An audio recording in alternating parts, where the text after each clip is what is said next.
ਸਤਿ ਸ੍ਰੀ ਅਕਾਲ। Punjabi radio USA ਸੁਣ ਰਹੇ ਦੇਖ ਰਹੇ ਸਾਰੇ ਸਰੋਤਿਆਂ ਦਰਸ਼ਕਾਂ ਨੂੰ ਸਵਾਗਤ ਹੈ। ਮੈਂ ਰਾਜਕਨਵੀਰ ਸਿੰਘ ਪ੍ਰੋਗਰਾਮ ਅਪਡੇਟ ਕੈਲੀਫੋਰਨੀਆ ਦੇ ਵਿੱਚ ਜੀ ਆਇਆਂ ਨੂੰ ਆਖਦੇ ਹਾਂ। ਹਰਜੋਤ ਸਿੰਘ ਜੀ ਸਵਾਗਤ ਹੈ। ਸਤਿ ਸ੍ਰੀ ਅਕਾਲ। ਸਤਿ ਸ੍ਰੀ ਅਕਾਲ, ਧੰਨਵਾਦ ਜੀ ਆਇਆਂ ਨੂੰ। ਪੰਜਾਬੀ ਰੇਡੀਓ USA ਦੇ ਜਿੰਨੇ ਵੀ ਸਰੋਤੇ ਸਾਡੇ ਸਾਰੇ ਹੀ AM ਸਟੇਸ਼ਨਸ, FM ਸਟੇਸ਼ਨਸ, ਘਰਾਂ ਦੇ ਵਿੱਚ ਰੇਡੀਓ ਸੈਟਸ ਦੇ ਰਾਹੀਂ, ਟੈਲੀਫੋਨ ਦੇ ਰਾਹੀਂ, ਫੇਸਬੁੱਕ, YouTube ਤੇ ਲਾਈਵ ਦੇਖ ਰਹੇ ਹੋ, ਸੁਣ ਰਹੇ ਹੋ, ਸਾਰਿਆਂ ਨੂੰ ਜੀ ਆਇਆਂ ਨੂੰ ਤੇ ਬਹੁਤ ਹੀ ਪਿਆਰ ਤੇ ਸਤਿਕਾਰ ਭਰੀ ਸਤਿ ਸ੍ਰੀ ਅਕਾਲ। ਸਰੋਤਿਓ, ਅੱਜ ਮਾਰਚ ਦੀ 17 ਤਰੀਕ ਆ, ਦਿਨ ਸੋਮਵਾਰ ਆ। ਤੁਹਾਡੇ ਲਈ ਸ਼ਾਮ ਦਾ ਅਪਡੇਟ ਕੈਲੀਫੋਰਨੀਆ ਪ੍ਰੋਗਰਾਮ ਲੈ ਕੇ ਹਾਜ਼ਰ ਹੋਏ ਹਾਂ। ਸਾਡੇ ਅੱਜ ਦੇ ਇਸ ਪ੍ਰੋਗਰਾਮ ਨੂੰ ਸਪਾਂਸਰ ਕਰਦੇ ਨੇ ਖਾਲਸਾ ਇੰਸ਼ੋਰੈਂਸ ਏਜੰਸੀ, ਜਿਨ੍ਹਾਂ ਦੇ ਕੋਲੋਂ ਹਰ ਇੱਕ ਤਰੀਕੇ ਦੀ ਇੰਸ਼ੋਰੈਂਸ ਕਰਵਾ ਸਕਦੇ ਹੋ। ਇੰਸ਼ੋਰੈਂਸ ਬਾਰੇ ਪਤਾ ਕਰਨ ਲਈ ਕਾਲ 408-272-2500। ਟਿਰਕੇਣਾ ਇਮੀਗ੍ਰੇਸ਼ਨ ਲਾ ਫਰਮ US ਇਮੀਗ੍ਰੇਸ਼ਨ ਦਾ ਹੋਵੇ ਕਿਸੇ ਵੀ ਤਰੀਕੇ ਦਾ ਕੰਮ, ਕਾਲ ਅਟਰਨੀ ਜੇ ਟਿਰਕੇਣਾ 415-909-0503 ਦੇ ਉੱਤੇ। ਇਸ ਦੇ ਨਾਲ ਪ੍ਰੋਗਰਾਮ ਨੂੰ ਤੁਹਾਡੇ ਸਾਰੇ ਤੱਕ ਪਹੁੰਚਾਉਣ 'ਚ ਸਹਿਯੋਗ ਕੀਤਾ ਹੈ ਗੁਰਬਚਨ ਸਿੰਘ ਨਾਗਰਾ ਸੈਕਰਾਮੈਂਟੋ, ਸਰਬਜੀਤ ਸਿੰਘ ਕੁਲਵਿੰਦਰ ਕੌਰ ਧੂਤ ਯੂਨੀਵਰਸਿਟੀ, ਗੁਰਦੇਵ ਸਿੰਘ ਸੋਹਲ ਐਂਟੀਲੋ, ਪਰਮਜੀਤ ਸਿੰਘ ਦਾਖਾ ਬਰਕਲੇ, ਗੁਰਸਾਹਿਬ ਸਿੰਘ ਬੇਕਰਸਫੀਲਡ, ਅਵਤਾਰ ਸਿੰਘ ਮੰਜ਼ਲ ਕਲੋਵਿਸ। ਸਾਰਿਆਂ ਦਾ ਧੰਨਵਾਦ। ਜੇ ਤੁਸੀਂ ਵੀ ਇਸ ਪ੍ਰੋਗਰਾਮ ਨੂੰ ਸਪਾਂਸਰ ਕਰਨਾ ਚਾਹੁੰਦੇ ਹੋ, ਸੰਪਰਕ ਕਰ ਸਕਦੇ ਹੋ ਨੰਬਰ 408-722-7698 ਦੇ ਉੱਤੇ। ਅੱਜ ਦੀਆਂ ਖਬਰਾਂ ਵੱਲ ਚਲੀਏ। ਜਿਸ ਤਰ੍ਹਾਂ ਆਪਾਂ ਸਵੇਰੇ ਖਬਰ ਸਾਂਝੀ ਕੀਤੀ ਸੀ, ਨਿਊਯਾਰਕ ਟਾਈਮ ਰਿਪੋਰਟ ਕਰ ਰਹੀ ਹੈ ਕਿ ਜਸਟਿਸ ਡਿਪਾਰਟਮੈਂਟ ਜੋ ਫੈਡਰਲ ਜੱਜ ਨੇ ਡਿਪੋਰਟੇਸ਼ਨ ਫਲਾਈਟ ਦੇ ਉੱਤੇ ਰੋਕ ਲਾਈ ਸੀ, ਉਹਦੇ ਜਵਾਬ ਦੇ ਵਿੱਚ ਆਨਾਕਾਨੀ ਕਰ ਰਹੀ ਹੈਗੀ ਆ। ਟਰੰਪ ਐਡਮਿਨਿਸਟ੍ਰੇਸ਼ਨ ਨੇ ਹੀਅਰਿੰਗ ਹੋਣੀ ਸੀ, ਉਹ ਕੈਂਸਲ ਕਰ ਦਿੱਤੀ ਤੇ ਇਹ ਵੀ ਉਹ ਦੇਖ ਰਹੇ ਆ ਵੀ ਜੱਜ ਨੂੰ ਰਿਮੂਵ ਕੀਤਾ ਜਾ ਸਕੇ ਤਾਂ ਕਿ ਇਹ ਕੇਸ ਜਿਹੜਾ ਨਾ ਸੁਣਿਆ ਜਾਵੇ। ਪਰ ਹੁਣ ਇਹ ਕੌਨਸਟੀਟਿਊਸ਼ਨਲ ਕ੍ਰਾਈਸਿਸ ਇੱਕ ਤਰ੍ਹਾਂ ਦੇ ਨਾਲ ਇਹ ਲੈ ਕੇ ਹੈਗਾ ਆ ਵੀ ਜਦੋਂ ਜੱਜ ਵੱਲੋਂ ਆਰਡਰ ਕੀਤਾ ਗਿਆ ਸੀ, ਕਿਉਂ ਫਿਰ ਜਹਾਜ਼ 'ਚ ਭਰ ਕੇ 200 ਤੋਂ ਵੱਧ ਲੋਕਾਂ ਨੂੰ ਜੋ ਜਿਨ੍ਹਾਂ 'ਚ ਗੈਂਗ ਮੈਂਬਰ ਵੀ ਸੀ, ਉਹਨਾਂ ਨੂੰ ਕੋਲੰਬੀਆ ਦੇ ਵਿੱਚ ਛੱਡਿਆ ਗਿਆ ਹੈਗਾ। ਫੈਡਰਲ ਡਿਸਟ੍ਰਿਕਟ ਕੋਰਟ ਵਾਸ਼ਿੰਗਟਨ ਦੇ ਵਿੱਚ ਹੀਅਰਿੰਗ ਹੁਣ ਹੋਊਗੀ ਇਸ ਸਬੰਧ ਦੇ ਵਿੱਚ ਵੀ ਕਿਸ ਹਿਸਾਬ ਦੇ ਨਾਲ ਏਲੀਅਨ ਐਨੀਮੀਜ਼ ਐਕਟ ਆਫ 1798 ਨੂੰ ਇਨਵੋਕ ਕੀਤਾ ਗਿਆ ਹੈਗਾ। ਸੋ ਲੀਗਲ ਬੈਟਲ ਕਿਸ ਤਰ੍ਹਾਂ ਇਮੀਗ੍ਰੈਂਟਸ ਨੂੰ ਰਿਮੂਵ ਕਰਨਾ ਆ ਵੀ ਤਾਂ ਕਿ ਜੱਜ ਵੀ ਨਾ ਵਿੱਚ ਆਵੇ, ਉਸ ਦੇ ਸਬੰਧ ਦੇ ਵਿੱਚ ਇਹ ਬੜਾ ਇੰਪੋਰਟੈਂਟ ਆ। ਪਰ ਟਰੰਪ ਉਹਨਾਂ ਦੇ ਜਿਹੜੇ ਬਾਰਡਰਜ਼ਾਰ ਆ ਟੌਮ ਹੋਮਨ, ਉਹਨਾਂ ਨੇ ਕਿਹਾ ਵੀ ਅਸੀਂ ਤਾਂ ਇੱਦਾਂ ਹੀ ਕਰਾਂਗੇ, ਵੀ ਆਰ ਨਾਟ ਸਟਾਪਿੰਗ। ਉਹਨਾਂ ਨੇ ਸਟੇਟਮੈਂਟ ਦਿੱਤੀ ਹੈਗੀ ਆ ਫੌਕਸ ਐਂਡ ਫਰੈਂਡਸ ਦੇ ਇੰਟਰਵਿਊ ਦੇ ਦੌਰਾਨ ਤੇ ਕਹਿੰਦੇ ਵੀ ਮੈਂ ਆਈ ਡੋਂਟ ਕੇਅਰ ਵਟ ਦਾ ਜੱਜ thinks, I don't care what the left thinks, we are coming. ਇਹ ਸਟੇਟਮੈਂਟ ਆ। ਸੋ ਇੱਥੋਂ ਇਹ ਸਾਫ਼ ਸਪਸ਼ਟ ਹੋ ਗਿਆ ਵੀ ਉਹਨਾਂ ਦੇ ਕੀ ਇਰਾਦੇ ਨੇ ਤੇ ਕਿਹੜੇ ਪਾਸੇ ਵੱਲ ਨੂੰ ਜਿਹੜੀ ਗੱਲ ਚੱਲ ਰਹੀ ਆ। ਜੇ ਜੱਜ ਦੀ ਵੀ, ਅਦਾਲਤਾਂ ਦੀ ਵੀ ਉਹਨਾਂ ਨੇ ਨਹੀਂ ਸੁਣਨੀ ਤਾਂ ਜਿਹੜੇ ਕੌਨਸਟੀਟਿਊਸ਼ਨਲ ਕ੍ਰਾਈਸਿਸ ਦਾ ਹੁਣ ਰੌਲਾ ਇਸੇ ਕਰਕੇ ਜਿਹੜਾ ਹਰਜੋਤ ਸਿੰਘ ਜੀ ਜ਼ਿਆਦਾ ਪੈਣ ਲੱਗ ਗਿਆ ਆ। ਇੱਕ ਨਹੀਂ, ਦੋ ਕੇਸਾਂ ਦੇ ਵਿੱਚ ਆਲਰੇਡੀ ਇੱਦਾਂ ਦੀ ਚੀਜ਼ ਜਿਹੜੀ ਉਹ ਵਾਪਰ ਚੁੱਕੀ ਆ। ਇੱਕ ਹੋਰ ਜਿਹੜੀ ਆਈ ਥਿੰਕ ਜਿਹੜੀ ਬਰਾਊਨ ਯੂਨੀਵਰਸਿਟੀ ਦੀ ਜਿਹੜੀ ਡਾਕਟਰ ਸੀ, ਉਸ ਮਾਮਲੇ ਵਿੱਚ ਵੀ ਜੱਜ ਨੇ ਆਖਿਆ ਸੀਗਾ ਵੀ ਭਾਈ ਅਜੇ ਰੋਕੋ, ਅਜੇ ਕੱਢਿਓ ਨਾ, ਤੇ ਉਹਨਾਂ ਨੇ ਪਹਿਲਾਂ ਤੋਰਤੀ ਸੀ। ਉਹਦਾ ਹੁਣ ਇਹ ਪਤਾ ਲੱਗਾ ਆ ਵੀ ਉਹ ਹਜ਼ਬੁੱਲਾ ਦੀ ਇੱਕ ਜਿਹੜਾ ਸੀਗਾ ਉਹਨਾਂ ਦਾ ਲੀਡਰ ਜਿਹੜਾ ਸੀਗਾ ਨਸਰੁੱਲਾ, ਉਸ ਦੇ ਕਹਿੰਦੇ ਵੀ ਸੰਸਕਾਰ ਦੇ ਉੱਤੇ ਗਈ ਸੀ, ਜਿਸ ਕਰਕੇ ਉਹਨੂੰ ਹੁਣ ਅਮਰੀਕਾ 'ਚ ਆਉਣ ਤੋਂ ਉਸਨੂੰ ਰੋਕ ਦਿੱਤਾ ਗਿਆ ਹੈਗਾ ਆ।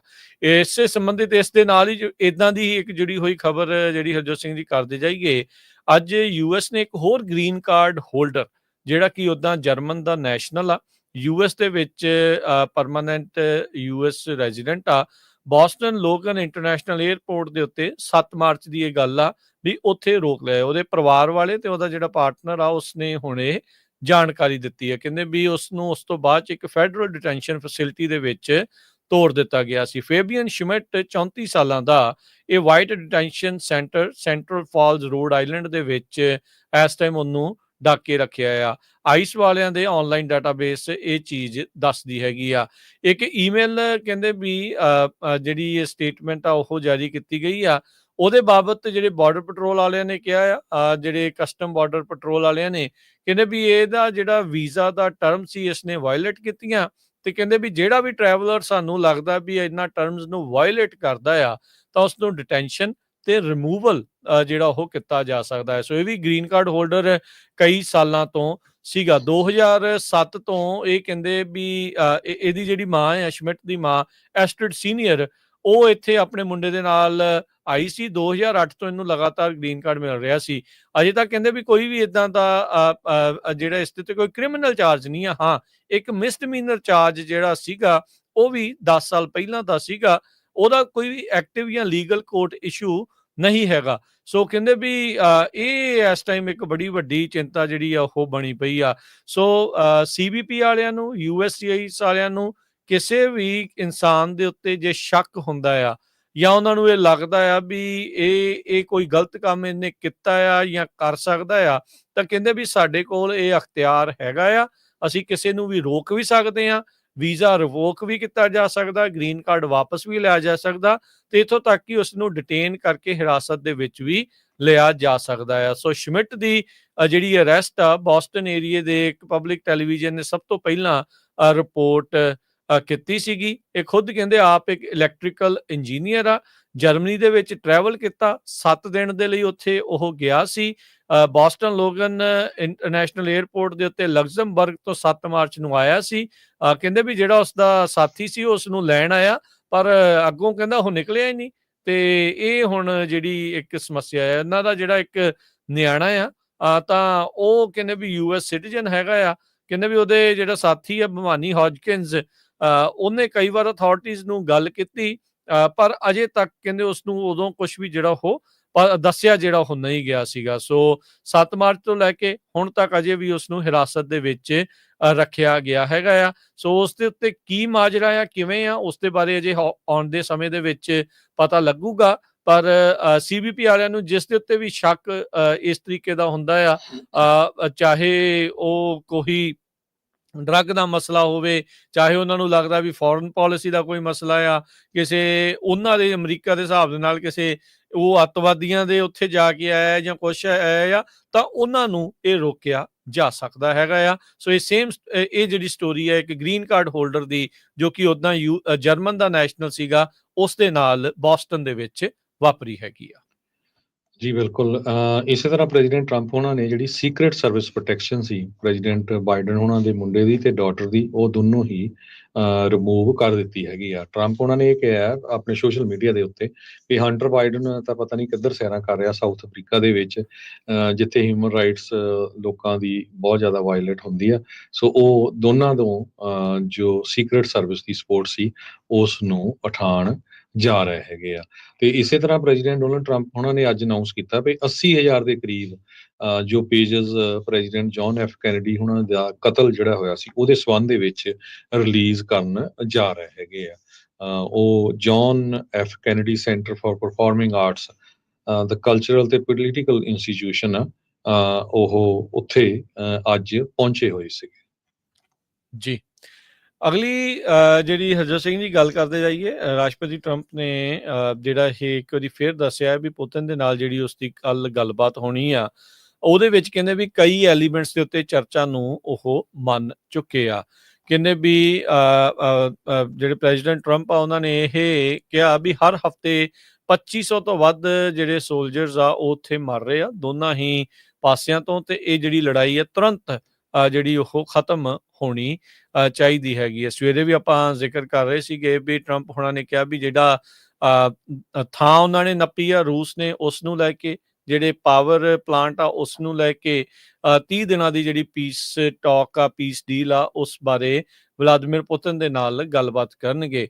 ਉਹ ਰੂਸ ਨੇ ਥੋੜਾ ਜਿਹਾ ਆਪਣਾ ਪਹਿਲਾਂ ਹੱਥ ਜਿਹੜਾ ਇਸ ਪੱਖ ਤੋਂ ਦਿਖਾਇਆ ਆ, ਜਦ ਇਹ ਪੀਸ ਡੀਲ ਹੋਈ ਸੀ ਉਹਨਾਂ ਤੱਕ ਪਹੁੰਚਾਈ ਗਈ ਤਾਂ ਉਹਨਾਂ ਨੇ ਉਦੋਂ ਨਾ ਕਰ ਦਿੱਤੀ ਸੀ। ਨਾਟੋ ਨੂੰ ਲੈ ਕੇ, ਐਕਸਪੈਂਸ਼ਨ ਨੂੰ ਲੈ ਕੇ, ਯੂਕਰੇਨ ਦੀ ਨਿਊਟਰੈਲਿਟੀ ਨੂੰ ਲੈ ਕੇ ਰੂਸ ਜਿਹੜਾ ਆ ਉਹ ਬਜਿੱਦ ਹੈਗਾ ਵੀ ਇਹ ਚੀਜ਼ਾਂ ਦੇ ਉੱਤੇ ਜਿੰਨੀ ਦੇਰ ਤੱਕ ਤੁਸੀਂ ਸਾਨੂੰ ਪੱਕਿਆਂ ਨਹੀਂ ਕਰਦੇ ਤਾਂ ਉਹ ਉਨੀ ਦੇਰ ਤੱਕ ਕੋਈ ਵੀ ਤਰੀਕੇ ਦਾ ਸਮਝੌਤਾ ਜਿਹੜਾ ਉਹ ਨਹੀਂ ਹੋਊਗਾ। ਜਿਹੜੇ ਫਰਾਂਸ ਦੇ ਪ੍ਰੈਜ਼ੀਡੈਂਟ ਇਮੈਨੂਅਲ ਮੈਕਰੋਨ ਆ, ਉਹਨਾਂ ਨੇ ਕਿਹਾ ਵੀ ਜ਼ੈਲੈਂਸਕੀ ਦੀ ਕਰੇਜ ਦੀ, ਹਿੰਮਤ ਦੀ ਦਾਤ ਜਿਹੜੀ ਉਹ ਦਿੰਦੇ ਆ ਵੀ ਜਿਹੜਾ ਉਹ ਸੀਜ਼ ਫਾਇਰ ਪ੍ਰਪੋਜ਼ਲ ਨੂੰ ਮੰਨ ਗਿਆ ਹੈਗਾ ਆ, ਤੇ ਨਾਲ ਦੇ ਨਾਲ ਜਿਹੜਾ ਰਸ਼ੀਆ ਨੇ ਉੱਦਾਂ ਵੈਸੇ ਉਸ ਨੂੰ ਚੈਲੰਜ ਕਰ ਦਿੱਤਾ ਹੈਗਾ। US ਦੇ ਜਿਹੜੇ ਐਨਵਾਏ ਆ ਸਟੀਵ ਵਿਟਕੌਫ, ਉਹ ਕਹਿੰਦੇ ਵੀ ਵੀਰਵਾਰ ਨੂੰ ਮਾਸਕੋ ਦੇ ਵਿੱਚ ਪੁਤਿਨ ਦੇ ਨਾਲ ਮੁਲਾਕਾਤ ਉਹਨਾਂ ਦੀ ਹੋਈ ਸੀ ਤੇ ਉਹਨਾਂ ਨੇ ਕਹਿੰਦੇ ਵੀ ਬੜੇ ਇੱਕ ਮੈਜਰਡ ਟੋਨ ਦੇ ਨਾਲ ਗੱਲਬਾਤ ਜਿਹੜੀ ਉੱਥੇ ਕੀਤੀ ਹੈਗੀ ਆ। ਸੋ ਵਾਈਟ ਹਾਊਸ ਦੇ ਜਿਹੜੇ ਪ੍ਰੈਸ ਸਕੱਤਰ ਕੈਰੋਲਾਈਨ ਲਵਿਟ, ਉਹਨਾਂ ਨੇ ਪੱਤਰਕਾਰਾਂ ਨੂੰ ਜਿਹੜਾ ਉਹ ਦੱਸਿਆ ਆ ਵੀ ਜਿਹੜੇ ਟਰੰਪ ਆ ਉਹ ਇਸ ਪੀਸ ਡੀਲ ਨੂੰ ਸਿਕਿਉਰ ਕਰਨ ਦੇ ਲਈ, ਬਣਾਉਣ ਦੇ ਲਈ ਬਿਲਕੁਲ ਜਿਹੜੀ ਉਹ ਵੱਡੀ ਕੋਸ਼ਿਸ਼ ਕਰਨ ਜਾ ਰਹੇ ਹੈਗੇ ਆ। ਸੋ ਲੈਟਸ ਸੀ ਕੀ ਇਸ ਦੇ ਵਿੱਚ ਬਣਦਾ ਆ। ਕੱਲ ਹਰ ਇੱਕ ਦੀ ਜਿਹੜੀ ਨਜ਼ਰ ਰਹੇਗੀ ਵੀ ਇਹਨਾਂ ਦੋਨਾਂ ਲੀਡਰਸ ਦੇ ਦਰਮਿਆਨ ਕਿਸ ਚੀਜ਼ ਦੇ ਉੱਤੇ ਗੱਲਬਾਤ ਹੁੰਦੀ ਆ, ਕੀ ਵਾਕਿਆ ਹੀ 30 ਦਿਨ ਦਾ ਜਿਹੜੀ ਯੁੱਧਬੰਦੀ ਆ ਉਹ ਹੁੰਦੀ ਆ ਜਾਂ ਨਹੀਂ। ਕੈਲੀਫੋਰਨੀਆ ਦੇ ਵਿੱਚ ਪਿਛਲੇ ਦਿਨਾਂ ਦੇ ਵਿੱਚ ਇੱਕ ਲੋਟਰੀ ਜਿਹੜੀ ਸੀ 1.2 ਬਿਲੀਅਨ ਡਾਲਰ ਦੀ, ਮੈਗਾ ਮਿਲੀਅਨ ਦੀ, ਇਹ ਟਿਕਟ ਸੋਲਡ ਹੋਈ ਸੀ ਸ਼ਾਸਤਾ ਕਾਉਂਟੀ ਦੇ ਵਿੱਚ ਕਾਟਨਵੁੱਡ ਦਾ ਜਿਹੜਾ ਸਟੋਰ ਆ। ਇਹ ਪੰਜਾਬੀਆਂ ਦਾ ਹੀ ਸਟੋਰ ਸੀਗਾ। ਸੋ ਜਿਹੜਾ ਵਿਨਰ ਸੀ ਉਹ 1.2 ਬਿਲੀਅਨ ਡਾਲਰ ਦਾ ਸੀਗਾ। ਸੋ ਉਹਦੇ ਸੰਬੰਧ ਦੇ ਵਿੱਚ ਅੱਜ ਨਾਂ ਜਿਹੜਾ ਆ ਕੈਲੀਫੋਰਨੀਆ ਲੋਟੋ ਵੱਲੋਂ ਅਨਾਊਂਸ ਕਰ ਦਿੱਤਾ ਗਿਆ ਹੈ। ਕਹਿੰਦੇ ਟਿਕਟ ਜਿਹਦੇ ਸਾਰੇ 6 ਦੇ 6 ਨੰਬਰ ਮੈਚ ਕੀਤੇ ਸੀ। ਸਨਸ਼ਾਈਨ ਫੂਡ ਤੇ ਗੈਸ ਸਰਕਲ ਕੇ ਜੋ ਰੌਂਡਾ ਰੋਡ ਕਾਟਨਵੁੱਡ ਦੇ ਵਿੱਚ ਹੈਗਾ, ਉੱਥੇ ਦਸੰਬਰ 27 ਨੂੰ ਇਹ ਟਿਕਟ ਸੈੱਲ ਕੀਤੀ ਗਈ ਸੀ ਤੇ ਉਹ ਟਿਕਟ ਜਿਹੜੀ ਆ ਬਾਅਦ ਦੇ ਵਿੱਚ ਵਿਨਰ ਨਿਕਲੀ ਤੇ ਜਿਹੜਾ ਵਿਨਰ ਆ ਉਹਦਾ ਨਾਂ ਰੋਜ਼ਮੈਰੀ ਕੈਸਰੋਟੀ ਕਰਕੇ ਦੱਸਿਆ ਗਿਆ ਹੈ। ਅੱਜ ਕੈਲੀਫੋਰਨੀਆ ਲੋਟੋ ਦੇ ਜਿਹੜੇ ਮੈਂਬਰਸ ਹੈਗੇ ਆ, EMPLOYEES ਆ, ਉਹਨਾਂ ਨੇ ਉਹਨਾਂ ਨੇ ਅੱਜ ਅਨਾਊਂਸ ਕੀਤਾ ਹੈਗਾ ਆ। ਸੋ ਲੰਪਸਮ ਕਹਿੰਦੇ 570 ਮਿਲੀਅਨ ਮਿਲੂਗਾ ਉਹਨੂੰ ਤੇ 99.5 ਮਿਲੀਅਨ ਡਾਲਰ ਜਿਹੜਾ ਪਬਲਿਕ ਐਜੂਕੇਸ਼ਨ ਨੂੰ ਮਿਲੂਗਾ ਇਸ ਲੋਟੋ ਦੇ ਵਿੱਚੋਂ। ਤੇ ਜਿਹੜਾ ਆਪਣੇ ਪੰਜਾਬੀਆਂ ਦਾ ਸਟੋਰ ਸੀ ਸਰਕਲ ਕੇ, ਉਹਨਾਂ ਨੂੰ 1 ਮਿਲੀਅਨ ਡਾਲਰ ਦਾ ਜਿਹੜਾ ਬੋਨਸ ਆ ਉਹ ਮਿਲੂਗਾ ਜੀ। ਅਗਲੀ ਜਿਹੜੀ ਹਰਜੋਤ ਸਿੰਘ ਜੀ ਗੱਲ ਕਰਦੇ ਜਾਈਏ, ਰਾਸ਼ਟਰਪਤੀ ਟਰੰਪ ਹੁਣਾਂ ਦੇ ਪ੍ਰਸ਼ਾਸਨ ਦੇ ਵਿੱਚ US ਇੰਸਟੀਚਿਊਟ ਆਫ ਪੀਸ, ਉਹਦੇ ਵੀ ਬੋਰਡ ਨੂੰ ਕਹਿੰਦੇ ਵੀ ਗੱਟ ਕਰ ਦਿੱਤਾ ਗਿਆ ਆ, ਉਹ ਬਾਹਰ ਦਾ ਰਸਤਾ ਦਿਖਾਇਆ। ਕਹਿੰਦੇ ਵੀ ਗਰੁੱਪ ਹੁਣ ਡੌਜ ਜਿਹੜੀ ਉੱਥੇ ਪਹੁੰਚ ਚੁੱਕੀ ਹੈਗੀ ਆ। US ਇੰਸਟੀਚਿਊਟ ਆਫ ਪੀਸ ਕਹਿੰਦੇ ਵੀ ਉੱਥੋਂ ਜਿਹੜੇ ਬੋਰਡ ਮੈਂਬਰਸ ਆ ਉਹਨਾਂ ਨੂੰ ਸਾਰਿਆਂ ਨੂੰ ਫਾਇਰ ਕੀਤਾ ਗਿਆ ਤੇ ਉਹਨਾਂ ਦੇ ਜਿਹੜੇ ਨਵੇਂ ਲੀਡਰ ਆ ਵਾਸ਼ਿੰਗਟਨ ਦੇ ਇੱਕ ਜਿਹੜੀ ਇਹ ਹੈੱਡਕੁਆਟਰ ਹੈਗੇ ਇੰਡੀਪੈਂਡੈਂਟ ਆਰਗੇਨਾਈਜੇਸ਼ਨ ਦੇ, ਉੱਥੇ ਉਹਨਾਂ ਨੇ ਘੱਲ ਦਿੱਤੇ ਆ। ਕਹਿੰਦੇ ਵੀ ਇਹਦੇ ਵਿੱਚ ਹੁਣ 3 ਬੋਰਡ ਦੇ ਮੈਂਬਰ ਰਹਿ ਗਏ ਨੇ, ਡਿਫੈਂਸ ਸਕੱਤਰ Pete Hegseth, secretary of state Marco Rubio ਤੇ National Defense University president Peter Garvin. ਇਹ ਕਹਿੰਦੇ ਵੀ ਇਹ ਪ੍ਰੈਜ਼ੀਡੈਂਟ ਤੇ CEO ਆ ਜਾਰਜ ਮੂਸ ਦੇ, ਉਹਦੇ ਬਾਰੇ ਜਿਹੜਾ ਉਹ ਦੱਸਿਆ। ਇੱਕ ਐਗਜ਼ੈਕਟਿਵ ਆਰਡਰ ਪ੍ਰੈਜ਼ੀਡੈਂਟ ਟਰੰਪ ਨੇ ਪਿਛਲੇ ਮਹੀਨੇ ਸਾਈਨ ਕੀਤਾ ਸੀ ਇਸ ਆਰਗੇਨਾਈਜੇਸ਼ਨ ਨੂੰ ਟਾਰਗੇਟ ਕਰਦੇ ਹੋਏ। ਕਾਂਗਰਸ ਦੇ ਦੁਆਰਾ 40 ਸਾਲ ਪਹਿਲਾਂ ਇਹ ਜਿਹੜੀ ਆਰਗੇਨਾਈਜੇਸ਼ਨ ਆ ਉਹ ਬਣਾਈ ਗਈ ਸੀ, ਪਰ ਹੁਣ ਕਹਿੰਦੇ ਵੀ ਰਿਡਕਸ਼ਨਸ ਦੇ ਅੰਡਰ ਇਸ ਇੰਸਟੀਚਿਊਟ ਨੂੰ ਵੀ ਜਿਹੜਾ ਉਹ ਬੰਦ ਕੀਤਾ ਜਾ ਰਿਹਾ ਆ। ਜਿਹੜੀ ਮੌਜੂਦਾ US ਇੰਸਟੀਚਿਊਟ ਆਫ ਪੀਸ ਉਹਨਾਂ ਦੇ EMPLOYEES ਆ, ਉਹਨਾਂ ਨੇ ਜਿਹੜੇ ਸਟਾਫਰਸ ਆ ਉਹਨਾਂ ਨੂੰ ਦੱਸਿਆ ਈਲਨ ਮਸਕ ਦੇ ਡੌਜ ਨੂੰ ਵੀ ਉਹ ਬਿਲਡਿੰਗ ਦੇ ਵਿੱਚ ਵੜ ਗਏ ਆ। ਉਹਨਾਂ ਨੇ ਪ੍ਰੋਟੈਸਟ ਵੀ ਕੀਤਾ ਵੀ ਤੁਸੀਂ ਨਾ ਆਓ, ਪਰ ਉਹ ਸੁਣਦੇ ਜਿਹੜੇ ਉਹ ਕਿੱਥੇ ਆ। ਉਹਨਾਂ ਨੇ ਇਹ ਕਿਹਾ ਵੀ ਇਹ ਐਗਜ਼ੈਕਟਿਵ ਬ੍ਰਾਂਚ ਦਾ ਹਿੱਸਾ ਨਹੀਂ ਹੈ, ਕਾਂਗਰਸ ਦੇ ਦੁਆਰਾ ਬਣਾਈ ਗਈ ਜਿਹੜੀ ਇੱਕ ਆਰਗੇਨਾਈਜੇਸ਼ਨ ਆ। ਉਹਨਾਂ ਨੇ ਪੁਲਿਸ ਨੂੰ ਵੀ ਕਾਲ ਕੀਤਾ, ਪਰ ਕਹਿੰਦੇ ਵੀ ਡੌਜ ਵਾਲੇ ਜਿਹੜੇ ਆ ਉੱਥੇ ਅੰਦਰ ਵੜ ਗਏ ਸੀ। USIP ਕਾਂਗਰਸ ਦੇ ਦੁਆਰਾ funded independent non profit organisation ਆ, ਜਿਹੜੀ US ਦੀਆਂ ਵੈਲਿਊਜ਼ ਨੂੰ ਐਡਵਾਂਸ ਕਰਦੀ ਆ, ਕੌਨਫਲਿਕਟ ਰੈਜ਼ੋਲੂਸ਼ਨ ਦੇ ਲਈ ਜਿਹੜਾ ਕੰਮ ਕਰਦੀ ਆ, ਵਾਰਸ ਨੂੰ ਐਂਡ ਕਰਨ ਦੇ ਲਈ ਤੇ ਗੁੱਡ ਗਵਰਨੈਂਸ ਨੂੰ ਕਹਿੰਦੇ ਵੀ ਇਹ ਪ੍ਰਮੋਟ ਕਰਨ ਦੇ ਲਈ ਇਹਨਾਂ ਦਾ ਟੀਚਾ ਜਿਹੜਾ ਉਹ ਹੈਗਾ ਆ। ਸੋ ਪਰ ਉਹ ਵੀ ਕਹਿੰਦੇ ਵੀ ਹੁਣ ਚੌਪਿੰਗ ਬੋਰਡ ਦੇ ਉੱਤੇ ਆ ਚੁੱਕੀ ਹੈਗੀ ਆ। ਸਿਲੀਕਾਨ ਵੈਲੀ ਦੇ ਵਿੱਚ ਸੈਂਟਾ ਕਲਾਰਾ ਵੈਲੀ ਟਰਾਂਸਪੋਰਟੇਸ਼ਨ ਅਥਾਰਟੀ ਜਿਹੜੀ VTA ਆ, ਉਹ ਦੂਜੇ ਹਫ਼ਤੇ ਸਟ੍ਰਾਈਕ ਦੇ ਵਿੱਚ ਪਹੁੰਚੀ ਹੋਈ ਆ। ਟ੍ਰਾਂਜ਼ਿਟ ਏਜੰਸੀ ਉਹ ਹੁਣ ਗਵਰਨਰ ਦੇ ਆਫਿਸ ਨੂੰ ਉਹਨਾਂ ਨੇ ਕੰਟੈਕਟ ਕੀਤਾ ਆ ਵੀ ਵਿੱਚ ਇਨਵੋਲਵ ਹੋਵੋ ਕੈਲੀਫੋਰਨੀਆ ਦੇ ਗਵਰਨਰ ਗੈਬਨ ਨਿਊਸਮ ਹੋਣੀ, ਤਾਂ ਕਿ ਜੋ ਇਹ ਸਟ੍ਰਾਈਕ ਆ ਇਸ ਨੂੰ ਖਤਮ ਕੀਤਾ ਜਾ ਸਕੇ ਤੇ ਜਿਹੜੇ ਵਰਕਰਸ ਆ ਉਹਨਾਂ ਦੀ ਜਿਹੜੀਆਂ ਮੰਗਾਂ ਆ ਉਹਨਾਂ ਨੂੰ ਪੂਰੀਆਂ ਕੀਤੀਆਂ ਜਾ ਸਕਣ।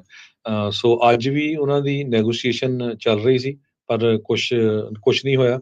ਬੱਸ ਤੇ ਲਾਈਟ ਰੇਲ ਆਪਰੇਟਰਸ ਯੂਨੀਅਨ ਜੋ ਆ 1500 ਦੇ ਕਰੀਬ ਵਰਕਰਸ ਹੈਗੇ ਆ, ਉਹ ਪਿਕਟ ਲਾਈਨ ਤੇ ਆ। 8ਵਾਂ ਦਿਨ ਹੋ ਗਿਆ। ਯੂਨੀਅਨ ਮੈਂਬਰਸ ਕਹਿੰਦੇ ਵੀ 6% ਰੇਜ਼ ਆਉਣ ਵਾਲੇ 3 ਸਾਲ ਲਗਾਤਾਰ ਸਾਨੂੰ ਦਿੱਤੀ ਜਾਵੇ, ਤੇ ਕਿਉਂਕਿ ਜਿਹੜਾ ਸਟੈਂਡਰਡ ਆਫ ਲਿਵਿੰਗ ਆ ਜਾਂ ਲਿਵਿੰਗ ਕਾਸਟ ਆ ਬੇ ਏਰੀਏ ਦੇ ਵਿੱਚ ਉਹ ਬਹੁਤ ਜ਼ਿਆਦਾ ਆ। ਬਾਕੀ ਕੰਪਨੀਆਂ ਦੇ ਮੁਕਾਬਲੇ ਵਿੱਚ ਸਾਡੀ ਜਿਹੜੀ ਤਨਖਾਹ ਆ ਉਨੀ ਨਹੀਂ ਵਧਾਈ ਗਈ ਹੈਗੀ। ਰਾਜ ਸਿੰਘ ਜਿਹੜੇ ATU ਲੋਕਲ 265 ਦੇ ਪ੍ਰੈਜ਼ੀਡੈਂਟ ਆ, ਉਹਨਾਂ ਨੇ ਕਿਹਾ ਵੀ ਅਸੀਂ ਉਸ ਕੰਟਰੈਕਟ ਦੇ ਵਿੱਚ ਉਹ ਲੈਂਗੁਏਜ ਨੂੰ ਐਡ ਕਰਨ ਜਾ ਰਹੇ ਹਾਂ ਜਿਹਦੇ ਨਾਲ ਆਰਬਿਟ੍ਰੇਸ਼ਨ ਪ੍ਰੋਸੈਸ ਆ ਉਹ ਐਡ ਕੀਤੀ ਜਾਵੇ।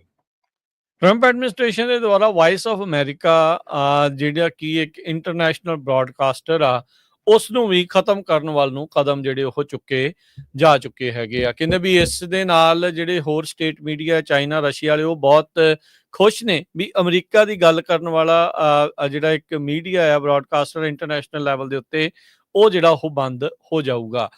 ਰਾਸ਼ਟਰਪਤੀ ਟਰੰਪ ਨੇ ਇਹ ਜਿਹੜਾ ਹੁਣ ਮੂਵ ਲਿਆਂਦਾ ਆ ਵਾਇਸ ਆਫ ਅਮਰੀਕਾ ਨੂੰ ਘੱਟ ਕਰਨ ਦੇ ਲਈ। ਅੱਜ ਜਿਹੜਾ ਇੱਕ ਐਗਜ਼ੈਕਟਿਵ ਆਰਡਰ ਬੀਤੇ ਜਿਹੜੇ ਉਹ ਸ਼ੁੱਕਰਵਾਰ ਇਹਨਾਂ ਨੇ ਸਾਈਨ ਕੀਤਾ ਸੀ। Voice of America, radio free Asia ਤੇ ਹੋਰ ਜਿਹੜੇ ਕਈ ਆਊਟਲੈਟਸ ਆ, ਉਹਨਾਂ ਨੂੰ ਕ੍ਰਿਟਿਸਾਈਜ਼ ਕੀਤਾ ਗਿਆ ਆ ਤੇ ਕਹਿੰਦੇ ਵੀ ਇਹ ਜਿਹੜੇ US ਦੀ ਇੱਕ ਸੌਫਟ ਪਾਵਰ ਐਫਰਟਸ ਦੇ ਇੱਕ ਥੰਮ ਜਿਹੜੇ ਉਹ ਮੰਨੇ ਜਾਂਦੇ ਸੀਗੇ। ਸੋ US ਦਾ ਇਨਫਲੂਐਂਸ ਅਬਰੋਡ, ਚਾਹੇ ਜਿਹੜਾ USAID ਦੇ ਨਾਲ ਆ, ਚਾਹੇ ਉਹ ਇੰਸਟੀਚਿਊਟ ਆਫ ਪੀਸ ਦੇ ਨਾਲ ਆ, ਚਾਹੇ ਹੁਣ ਇਦਾਂ ਦੇ ਜਿਹੜੇ ਜ਼ਰੀਆਂ ਦੇ ਨਾਲ ਆ, ਉਹ ਟੋਟਲੀ ਜਿਹੜਾ ਇੱਕਦਮ ਆਪਾਂ ਕਹਿ ਸਕਦੇ ਵੀ ਕੂਣੀ ਮੋੜ ਟਰੰਪ ਪ੍ਰਸ਼ਾਸਨ ਦੇ ਅੰਡਰ ਆਪਾਂ ਨੂੰ ਇਸ ਚੀਜ਼ ਦੇ ਵਿੱਚ ਦੇਖਣ ਨੂੰ ਜਿਹੜੇ ਉਹ ਮਿਲ ਰਹੇ ਆ। ਵਾਇਸ ਆਫ ਅਮਰੀਕਾ ਵਰਗੀਆਂ ਜਿਹੜੀਆਂ ਆਰਗੇਨਾਈਜੇਸ਼ਨ ਆ, ਨਿਊਜ਼ ਆਊਟਲੈਟਸ ਆ, ਉਹਨਾਂ ਨੇ ਚਾਈਨਾ ਦੇ ਵਿੱਚ ਹੁੰਦੇ ਜਿਹੜੇ ਹਿਊਮਨ ਰਾਈਟ ਅਬਿਊਜ਼ ਆ, ਹੋਰ ਮੁਲਕਾਂ 'ਚ ਹੁੰਦੇ ਹਿਊਮਨ ਰਾਈਟ ਅਬਿਊਜ਼ ਆ, ਉਹਨਾਂ ਦੇ ਬਾਬਤ ਕਈ ਚੀਜ਼ਾਂ ਜਿਹੜੀਆਂ ਉਹ ਪੇਸ਼ ਜਿਹੜੀਆਂ ਉਹ ਕੀਤੀਆਂ ਆ। ਸੋ ਪਰ ਕਹਿੰਦੇ ਵੀ ਚਾਈਨਾ ਸਟੇਟ ਮੀਡੀਆ ਵਾਲੇ ਹੁਣ ਬਹੁਤ ਖੁਸ਼ ਆ, ਜਿਹੜੇ ਵਾਇਸ ਆਫ ਅਮਰੀਕਾ ਵਾਲੇ ਉਹਨਾਂ ਨੂੰ ਆੜੇ ਹੱਥੀ ਲੈਂਦੇ ਸੀਗੇ, ਉਹਨਾਂ ਦੀ ਆਵਾਜ਼ ਜਿਹੜੀ ਕਿਤੇ ਨਾ ਕਿਤੇ ਹੁਣ ਬੰਦ ਜਿਹੜੀ ਉਹ ਹੋ ਜਾਵੇਗੀ। ਸੈਨ ਫਰਾਂਸਿਸਕੋ ਇੰਟਰਨੈਸ਼ਨਲ 에ਅਰਪੋਰਟ ਦੇ ਉੱਤੇ 835 ਦੇ ਕਰੀਬ ਜਿਹੜੇ EMPLOYEES ਆ, ਉਹਨਾਂ ਨੂੰ ਜੋ ਗੇਟ ਗਵਰਨਮੈਂਟ ਦੇ ਉੱਤੇ ਆ, ਉਹਨਾਂ ਨੂੰ ਲੇ ਆਫ ਕਰ ਦਿੱਤਾ ਗਿਆ ਹੈਗਾ। ਹਾਲਾਂਕਿ ਇੱਕ ਇਹ ਜੋ ਕੇਟਰਰ ਕੰਪਨੀ ਆ ਉਹਦੇ ਲਈ ਕੰਮ ਕਰਦੇ ਸੀ, ਕੁਛ ਇੱਕ ਉਹਨਾਂ ਦਾ ਕੰਪੀਟੀਟਰ ਜਿਹੜਾ ਹੈਗਾ ਕੰਪਨੀਆਂ, ਉਹਨਾਂ ਨੇ ਦੁਆਰਾ ਕੀ ਫਿਰ ਕੁਛ ਲੋਕਾਂ ਨੂੰ ਹਾਇਰ ਕੀਤਾ ਹੈਗਾ। ਬਾਕੀ ਦੇ ਲੋਕ ਜਿਹੜੇ ਆ ਉਹ ਅਨਪਲਾਇਮੈਂਟ ਅਪਲਾਈ ਕਰ ਰਹੇ ਹੈਗੇ ਆ।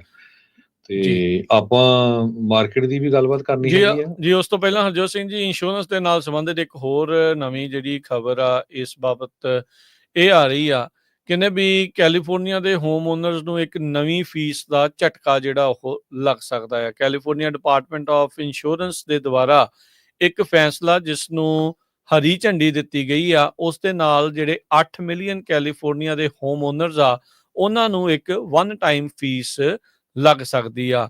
ਜਿਹੜਾ ਫੇਅਰ ਪ੍ਰੋਗਰਾਮ ਆ, ਜਿਹੜਾ ਫੇਅਰ ਪਲਾਨ ਆ, ਜਿਸ ਦੇ ਤਹਿਤ ਜਿੱਥੇ ਕਿਸੇ ਨੂੰ ਵੀ ਇੰਸ਼ੋਰੈਂਸ ਨਹੀਂ ਮਿਲਦੀ, ਉਸ ਦੇ ਤਹਿਤ ਸਟੇਟ ਦੇ ਦੁਆਰਾ ਇੰਸ਼ੋਰੈਂਸ ਜਿਹੜੀ ਉਹ ਦੇਣ ਦੀ ਕੋਸ਼ਿਸ਼ ਆ। ਕਹਿੰਦੇ ਵੀ ਉਹਨਾਂ ਦੇ ਸਾਰੇ ਰਿਜ਼ਰਵ ਖਤਮ ਹੋ ਚੁੱਕੇ ਹੈਗੇ ਆ।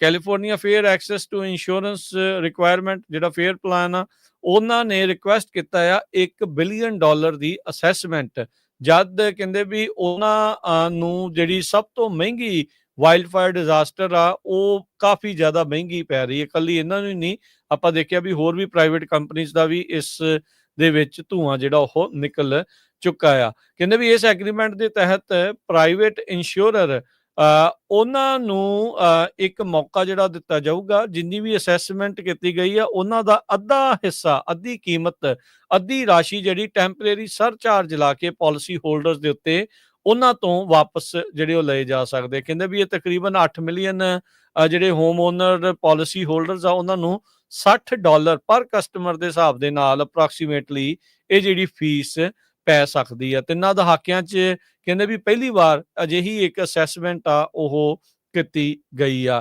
ਕਹਿੰਦੇ ਵੀ ਇਸ ਮੂਵ ਦਾ ਉਹਨਾਂ ਦੇ ਕਹਿਣ ਮੁਤਾਬਕ ਮਕਸਦ ਇਹੀ ਆ ਵੀ ਅਸੀਂ ਇੰਸ਼ੋਰੈਂਸ ਮਾਰਕੀਟ ਨੂੰ ਸਟੇਬਲਾਈਜ਼ ਕਰਨਾ ਚਾਹੁੰਦੇ ਆ। ਈਟਨ ਪੈਲੀਸੇਡ ਫਾਇਰ ਤੋਂ ਜਿਹੜੇ ਲੋਕ ਪ੍ਰਭਾਵਿਤ ਹੋਏ ਆ, ਉਸ ਦੇ ਵਿੱਚ ਜਿਹੜੀਆਂ ਰੂਹਾਂ ਗਈਆਂ ਉਹ ਤਾਂ ਨਾਲ ਹੀ ਆ। ਉਸ ਤੋਂ ਇਲਾਵਾ ਜਿਹੜਾ ਬਿਲੀਅਨਸ ਆਫ ਡਾਲਰ ਦਾ ਨੁਕਸਾਨ ਹੋਇਆ ਆ, ਉਹਨਾਂ ਕੰਪਨੀਆਂ ਨੂੰ ਹੁਣ ਹਰ ਇੱਕ ਤੋਂ ਭਰਪਾਈ ਕਰਨ ਦਾ ਇੱਕ ਹਿਸਾਬ ਦੇ ਨਾਲ ਮੌਕਾ ਦਿੱਤਾ ਜਾ ਰਿਹਾ ਹੈਗਾ ਆ। ਟੈਸਲਾ ਕੰਪਨੀ, ਬਹੁਤ ਸਾਰੇ ਲੋਕ ਟੈਸਲਾ ਕਾਰਾਂ ਬਾਈ ਕਰਦੇ ਸੀ ਤੇ ਉਹ ਖੁਦ ਵੀ ਉਹਨਾਂ ਦੀ ਇੰਸ਼ੋਰੈਂਸ ਕਰਦੇ ਸੀ। ਹੁਣ ਟੈਸਲਾ ਇੰਸ਼ੋਰੈਂਸ ਘੱਟੋ ਘੱਟ $800 ਦੇ ਕਰੀਬ ਹਰ ਇੱਕ ਕਾਰ ਦੀ ਵੱਧ ਸਕਦੀ ਆ। ਕਹਿੰਦੇ ਵੀ ਜੋ ਪਿਛਲੇ ਦਿਨਾਂ ਦੇ ਵਿੱਚ ਟੈਸਲਾ ਦੇ ਵੱਖ-ਵੱਖ ਡੀਲਰਸ਼ਿਪਸ ਦੇ ਉੱਤੇ ਜਾਂ ਕਾਰਾਂ ਦੇ ਉੱਤੇ ਲੋਕਾਂ ਨੇ ਕਈਆਂ ਦੇ ਅੱਗ ਲਾ ਦਿੱਤੀ, ਕਈਆਂ ਨੂੰ ਟਾਰਗੇਟ ਕੀਤਾ ਗਿਆ, ਤੋੜਿਆ ਗਿਆ, ਕਈਆਂ ਦੇ ਗੋਲੀਆਂ ਨਾਲ ਫਾਇਰ ਕੀਤੇ ਗਏ ਹੈਗੇ ਆ। ਕਹਿੰਦੇ ਵੀ they have been shot at, set on fire. ਉਹਦੇ ਕਰਕੇ ਟੈਸਲਾ ਵਾਲੇ ਆਉਣ ਵਾਲੇ ਦਿਨਾਂ ਦੇ ਵਿੱਚ ਤੁਹਾਡੀ ਇੰਸ਼ੋਰੈਂਸ ਵਧਾਉਣ ਜਾ ਰਹੇ ਆ। ਯੂਜ਼ਲੀ ਟੈਸਲਾ ਦੀ ਇੰਸ਼ੋਰੈਂਸ ਸਸਤੀ ਹੁੰਦੀ ਸੀ, ਜਦੋਂ ਤੁਸੀਂ ਕਾਰ ਉਹਨਾਂ ਤੋਂ ਬਾਈ ਕਰਦੇ ਸੀ, ਇੰਸ਼ੋਰੈਂਸ ਵੀ ਉਹਨਾਂ ਤੋਂ ਹੀ ਬਾਈ ਕਰਦੇ ਸੀ। ਤੇ ਟੈਸਲਾ ਦਾ ਇਸ ਟਾਈਮ ਇੰਨਾ ਬੁਰਾ ਹਾਲ ਆ ਵੀ ਲਗਾਤਾਰ 9ਵਾਂ ਵੀਕ ਹੋ ਗਿਆ ਆ ਟੈਸਲਾ ਦਾ ਸਟਾਕ ਡਾਊਨ ਜਾ ਰਿਹਾ ਆ। ਅੱਜ ਵੀ ਟੈਸਲਾ ਦਾ ਸਟਾਕ 4.79% ਡਾਊਨ ਗਿਆ ਹੈ। 9 ਵੀਕ ਹੋ ਗਿਆ ਲਗਾਤਾਰ। ਤੇ ਰੀਟੇਲ ਸੇਲਸ ਵੀ ਰਾਜਕਨਵੀਰ ਸਿੰਘ ਜੀ ਕਾਫੀ ਵੀਕ ਆਈਆਂ, ਜੋ ਐਕਸਪੈਕਟ ਕਰਦੇ ਸੀ ਉਹਨਾਂ ਨਾਲੋਂ ਵੀਕ ਆਈਆਂ। ਇਹ ਤੋਂ ਲੱਗਦਾ ਆ ਵੀ ਜਿਹੜੀ ਯੂਐਸ ਦੀ ਇਕਨੋਮੀ ਆ ਉਹਦਾ ਜਿਹੜਾ ਸਾਈਨ ਹੈਗਾ ਆ ਉਹ ਬੈਡ ਸਾਈਨ ਆ ਇਸ ਟਾਈਮ ਦੇ ਉੱਤੇ। ਬਿਲਕੁਲ ਹਰਜੋਤ ਸਿੰਘ ਜੀ, ਬਹੁਤ ਸਾਰੀਆਂ ਜਿਹੜੀਆਂ ਨਾ ਛੋਟੀਆਂ ਜਿਹੜੀ ਇਕਨੋਮੀ 'ਚ ਚੀਜ਼ਾਂ ਹੁੰਦੀਆਂ ਉਹ ਆਪਾਂ ਨੂੰ ਦੱਸ ਦਿੰਦੀਆਂ ਵੀ ਮਾਰਕੀਟ ਕਿਹੜੇ ਵਾਲੇ ਪਾਸੇ ਨੂੰ ਜਾ ਰਹੀ ਆ। ਕਿਸੇ ਨੂੰ ਗੱਲ ਇਹ ਠੀਕ ਲੱਗਦੀ ਆ, ਕਿਸੇ ਨੂੰ ਇਹ ਜਿਹੜੀ ਉਹ ਮਾੜੀ ਲੱਗਦੀ ਆ। ਲੋਕ ਕਿੱਥੇ ਕਿਹੜਾ ਖਰਚਾ ਕਰ ਰਹੇ ਆ, ਉੱਥੋਂ ਅੰਦਾਜ਼ੇ ਜਿਹੜੇ ਉਹ ਲਾਏ ਜਾਂਦੇ ਆ। ਇੱਕ ਹਰਜੋਤ ਸਿੰਘ ਜੀ, ਜਿਹੜੇ ਵੈਟਰਨਰੀ ਗਰੂਮਰਸ ਹੁੰਦੇ ਆ ਜਾਂ ਵੈਟਰਨਰੀ ਡਾਕਟਰਸ ਆ, ਉਹਨਾਂ ਤੋਂ ਇਹ ਚੀਜ਼ ਪਤਾ ਲੱਗ ਰਹੀ ਆ ਕਿ ਅੱਗੇ ਜਦੋਂ ਲੋਕਾਂ ਦੇ ਕੋਲ ਮਨੀ ਸੀ ਤਾਂ ਲੋਕ ਕਹਿੰਦੇ ਵੀ ਆਪਣੇ ਜਿਹੜੇ ਪੈਟਸ ਆ ਉਹਨਾਂ ਨੂੰ ਟੀਕਾ ਵੀ ਲਵਾਉਂਦੇ ਸੀ, ਬਿਮਾਰ ਵੀ ਹੁੰਦੇ ਸੀ, ਤਾਂ ਵੀ ਜਿਹੜਾ ਉਹ ਪੂਰਾ ਖਰਚਾ ਕਰਦੇ ਸੀ। ਮਨੀ ਇੰਨੀ ਸਕਵੀਜ਼ ਹੋ ਗਈ ਆ ਵੀ ਕਿਸੇ ਦੇ ਕੋਲ ਕਹਿੰਦੇ ਵੀ ਉਹਨਾਂ ਦਾ ਦੇਖਭਾਲ ਕਰਨ ਦੇ ਲਈ ਵੀ ਜਿਹੜਾ ਅੱਤ ਦਾ ਜ਼ਰੂਰੀ ਆ ਸਿਰਫ ਉਹੀ ਲਵਾ ਰਹੇ ਆ, ਬਾਕੀ ਚੀਜ਼ਾਂ ਨੂੰ ਜਿਹੜਾ ਉਹ ਪਿੱਛੇ ਜਿਹੜਾ ਉਹ ਕਰ ਰਹੇ ਆ। ਸੋ ਕਹਿੰਦੇ ਵੀ ਵੈਟਰਨੇਰੀਅਨਸ ਤੋਂ ਵੀ ਇਹ ਚੀਜ਼ ਦਾ ਪਤਾ ਲੱਗ ਰਿਹਾ ਵੀ ਇਕਨੋਮੀ ਸਲੋ ਡਾਊਨ ਹੋਈ ਪਈ ਆ। ਤੁਸੀਂ ਦੇਖੋ ਵੀ ਰੀਸੈਂਟਲੀ ਗਰਾਜ ਨੂੰ ਪੇਂਟ ਕਰਨ ਵਾਲੇ, ਜਿਹੜਾ ਥੱਲੇ ਫਲੋਰ ਨੂੰ ਸੀਗਾ ਕਰਨ ਵਾਲੇ, ਉਹ ਚੀਜ਼ਾਂ ਦੇ ਕੰਮ ਕਿੰਨੇ ਜ਼ਿਆਦਾ ਵਧੇ ਸੀ, ਉਹ ਅਚਨਚੇਤੇ ਘਟਣੇ ਜਿਹੜੇ ਉਹ ਸ਼ੁਰੂ ਹੋ ਗਏ ਆ। ਸੋ ਕਹਿੰਦੇ ਵੀ ਇਕਨੋਮੀ ਦੇ ਵਿੱਚ ਇਹ ਛੋਟੀਆਂ ਚੀਜ਼ਾਂ ਤੋਂ ਤੁਸੀਂ ਅੰਦਾਜ਼ਾ ਲਾਉਣਾ ਸ਼ੁਰੂ ਕਰ ਰਹੇ ਆ ਵੀ ਇਹ ਕਿਸ ਪਾਸੇ ਵੱਲ ਨੂੰ ਗੱਲਾਂ ਵੱਧ ਰਹੀਆਂ ਆ। ਲੋਕ ਮਨੀ ਜਿਹੜੀ ਸਪੈਂਡ ਕਰਨਾ ਥੋੜਾ ਘਟਾਉਣਾ ਸ਼ੁਰੂ ਕਰ ਚੁੱਕੇ ਆ। ਤੇ ਜਾਂਦੇ ਜਿਹੜਾ ਹਰਜੋਤ ਸਿੰਘ ਜੀ ਮਾਰਕੀਟ ਦਾ ਵੀ ਹਾਲ ਦੱਸਦੇ ਜਾਈਏ। ਰਿਸੈਸ਼ਨ ਦਾ ਡਰ ਤਾਂ ਜਿਹੜਾ ਦੇਖੋ ਉਹਦੇ ਬੱਦਲ ਤਾਂ ਜਿਹੜੇ ਉਹ ਛਾਏ ਪਏ ਨੇ, ਇਹਦੇ ਵਿੱਚ ਕੋਈ ਦੋ ਰਾਵਾਂ ਨਹੀਂ। ਮਾਰਕੀਟ ਦੇ ਵਿੱਚ ਅੱਜ ਡਾਓ ਜੋਨ ਨੇ ਫਿਰ ਥੋੜੀ ਜਿਹੀ ਵਾਪਸੀ ਜਿਹੜੀ ਉਹ ਜ਼ਰੂਰ ਕੀਤੀ ਹੈ। 353 ਪੁਆਇੰਟ ਵੱਧ ਕੇ 41,842 ਤੇ ਬੰਦ ਹੋਇਆ। S&P 36 ਪੁਆਇੰਟ ਵੱਧ ਕੇ 5675, ਨੈਸਡੈਕ 55 ਪੁਆਇੰਟ ਵੱਧ ਕੇ 17,809 ਦੇ ਉੱਤੇ। ਸੋਨਾ 3,000 ਨੂੰ ਟੱਪ ਗਿਆ। $3,010 ਪ੍ਰਤੀ ਆਉਂਸ ਇਸ ਟਾਈਮ ਕੀਮਤ ਹੋ ਚੁੱਕੀ ਆ। ਕੱਚੇ ਤੇਲ ਦੀ ਕੀਮਤ $67 ਪ੍ਰਤੀ barrel. 10 year yield 4.3%। Crypto currencies Bitcoin 83,793, ਇਥੀਰੀਅਮ $1924 ਦੇ ਬਰਾਬਰ ਚੱਲ ਰਿਹਾ ਆ। $1 ਦੇ ਬਰਾਬਰ ਕੈਨੇਡਾ ਦੇ $1 ਤੇ 43 ਸੈਂਟ ਰਹੇ ਆ। $1 ਦੇ ਬਰਾਬਰ ਪਾਕਿਸਤਾਨ ਦੇ 279 ਰੁਪਏ ਤੇ 95 ਪੈਸੇ। $1 ਦੇ ਬਰਾਬਰ ਇੰਡੀਆ ਦੇ 87 ਰੁਪਏ ਤੇ 0 ਪੈਸੇ। ਇੱਥੇ ਜਿਹੜੇ ਜੀ ਉਹ ਪ੍ਰੋਗਰਾਮ ਦੀ ਸਮਾਪਤੀ ਮੇਰੇ ਰਾਜਕਰਮੀਤ ਸਿੰਘ ਵੱਲੋਂ ਤੇ ਹਰਜੋਤ ਸਿੰਘ ਵੱਲੋਂ ਸਭ ਨੂੰ ਪਿਆਰ ਭਰੀ ਸਤਿ ਸ੍ਰੀ ਅਕਾਲ। ਸੁਣਦੇ ਰਹੋ, ਦੇਖਦੇ ਰਹੋ ਪੰਜਾਬੀ ਰੇਡੀਓ USA।